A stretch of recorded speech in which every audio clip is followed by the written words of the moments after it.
বাইরে বেরোলেই যে কেন খিদে পেয়ে যায় বুঝি না, কাজের আগে হোক পরে হোক কি শেষে হোক পেটে দল মারতেই থাকে। যাই হোক, এখানে আমরা নিয়ে নিয়েছি 4টে রুটি, চানা মশলা আর স্যালাড, 2টো ওর 2টো আমার, সব মিলিয়ে পড়েছিল 40 টাকা। And this is only possible in Kolkata. সাথে গসিপ, গসিপ তো করতেই হবে, গসিপ না করলে পেটের খাবারটা হজম হবে কি করে? সুইট টুথের মতন আর কি, একটু হলেও দরকার। এনিহাও, আমি বললাম যে একটা অমলেটের অর্ডার কর।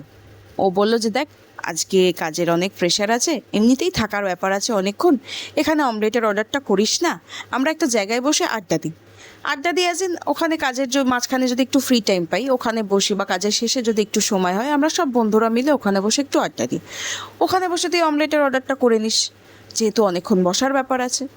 আমি বললাম চিন্তা করিস না, ওখানে বসে অমলেট বাদ দিয়ে চা, কফি, বিস্কিট, ম্যাগি যা হয় সেটা করব।